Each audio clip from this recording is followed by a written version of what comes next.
Welcome to Module 5, the final module of the Antioch MSAT Preceptor training. You did it. You made it to Module 5. So, as I have continued to say throughout the training, I so appreciate the time and energy that you all have put into completing these modules, both for the good of our program and the good of our students. So, Module 5's primary focus will be the Typhon group system and learning how to navigate and use the system to support our students' clinical education, primarily including documentation and evaluation. So for those of you that are unfamiliar with Typhon, Typhon Group is a web-based system used to manage clinical education in a number of health professions. So, as a Masters of Athletic Training program, we will use the All Health Student Tracking version of Typhon, which is abbreviated AHST. So, please make sure that when you log into typhon.net that you are doing so under this version, or your login information will not work. So, use preceptors will use this tracking system to track hours, review and approve case logs, complete student evaluation, and monitor overall student progress all in one place. Within the next few weeks, hopefully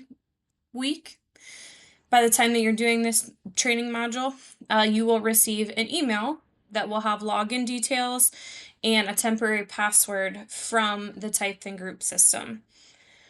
Once you are logged in, please review and update any information in your profile as needed. Specifically, double check your credentials, your license number were input correctly, and then please also add your MPI number. If for some reason there's incorrect information and it's not allowing you to change it, please reach out to me ASAP. There's some weird permission issues and things like that within Typhon that I have tried to go in and fix for everyone, but I have to do so on an individual basis. So in case I forgot, please make sure that you reach out. Also, as part of completing your profile, make sure to upload your Ohio license, BOC certification, and your CPR card as mentioned in the Preceptor training video.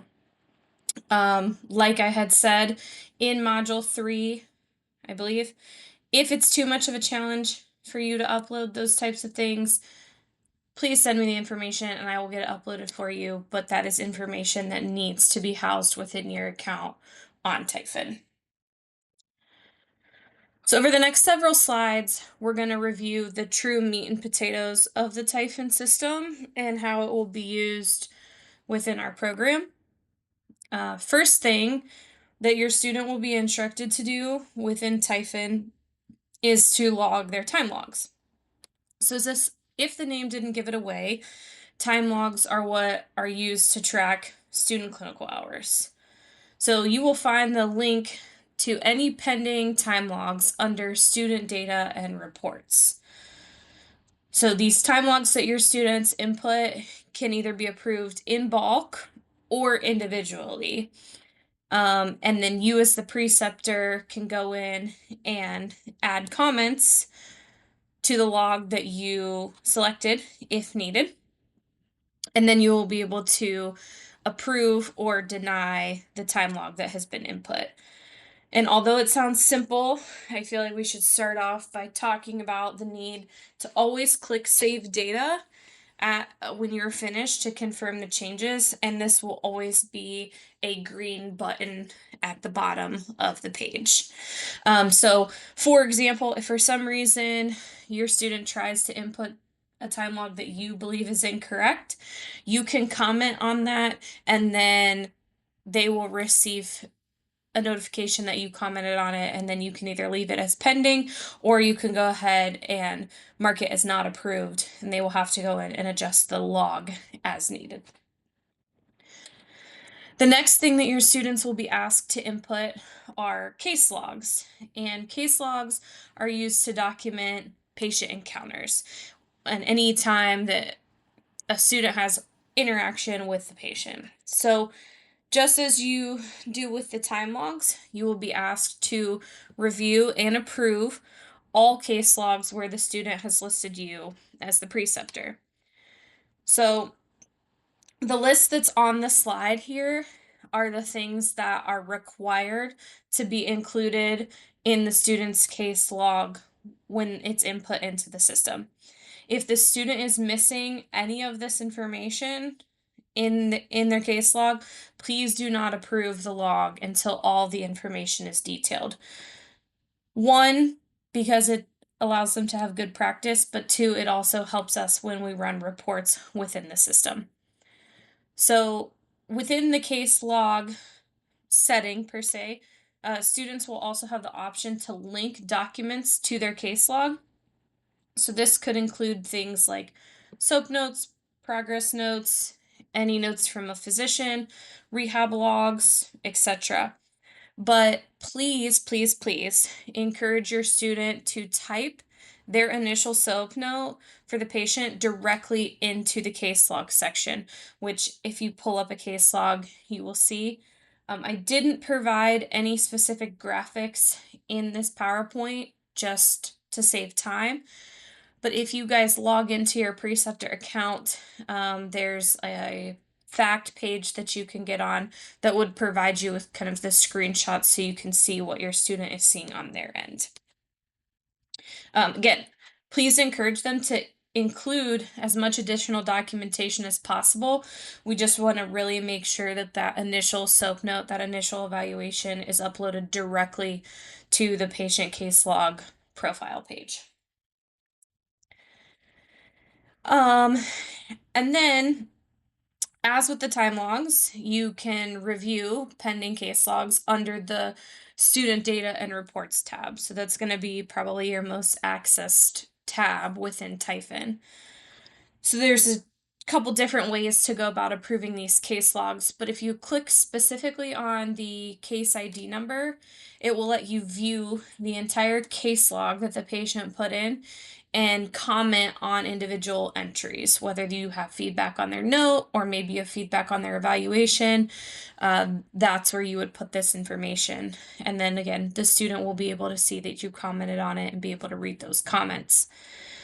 Like with the case logs, or the time logs, excuse me, each case log must be marked as approved or not approved. Or if you feel like there's information missing, just leave it as pending, but please make sure that you notify the students of that. And then again, please save your data after so that you didn't spend all that time for nothing. I believe it was mentioned in the module over the student expectations, but their hours will need to be input within a 7-day period of them completing it. I would also like to follow the same general rule of thumb for their case logs. But I understand sometimes if they're writing a note and they're new to that, or a student athlete is going to see a physician and there'll be an immediate progress note or something like that, that it could take a little bit longer. So please note that their only true restriction is getting those time logs in within 7 days of actually completing that hour segment, but we don't want case logs to go long overdue. Information gets lost. You know how it all goes with documentation. Um, and then finally, we have a case log highlights feature. And so the highlights feature allows you to review case logs submissions in a bulk setting, and you can either do this by day or week or month.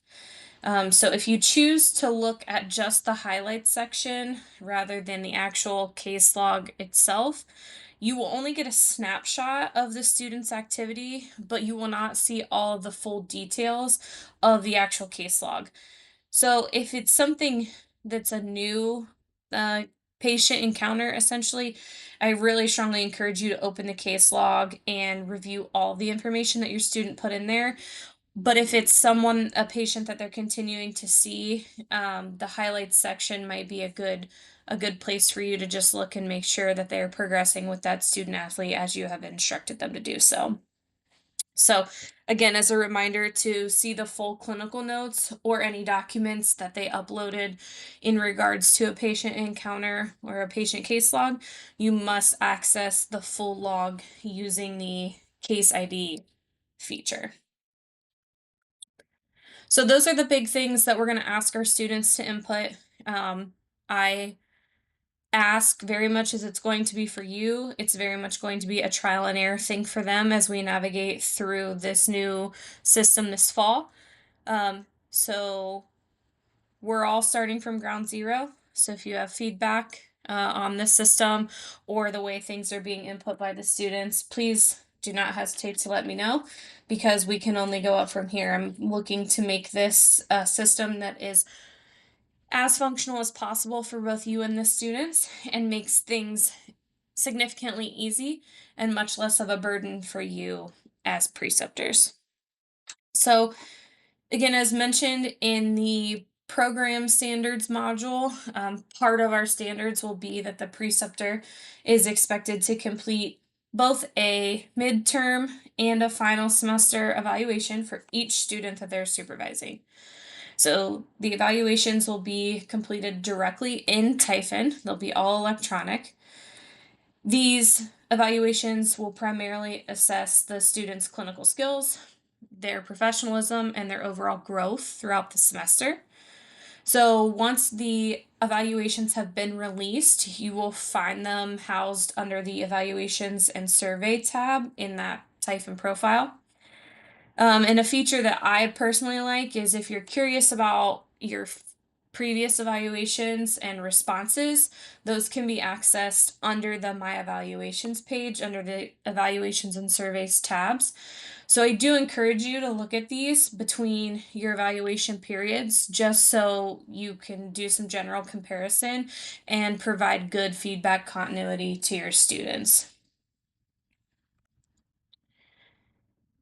And then this slide basically just covers, it gives a quick overview of some of the other features that are often offered by Typhon. So there's a student information section in Typhon, and under this section, you can access what they call student passports and student portfolios, which will allow you to see detailed information about your student as, yeah. And we're hoping to use both of these features, but they're probably going to take some time to get fully up and running, just from both a building standpoint and from a student comfortability standpoint. So don't just jump into those right away because there may not be information in those quite yet. And then there also is a schedule of events feature that lets you track your clinical site schedules. So this could be game schedules or your students assigned clinical schedule with you. So this is also going to be something that takes some time to perfect, and I don't know that we'll be 100% up and running this fall. However, if this is something that you are interested in using within your clinical site, please just email me a detailed calendar of your school's athletic events, and I will do my best to work with the people at Typhon to get this feature set up and as easily accessible for you all as possible. I wanted to make this one quick, hopefully, because it's your last module, but I do have one last request as we're almost done with your training. If you could, after you finish this, please send me a PDF version of your site's EAP and policies and procedures manual if you have one. I have included my email there, so that I can upload it into the clinical site section of Typhon, and it will be easily accessible to both you and your assigned students moving forward.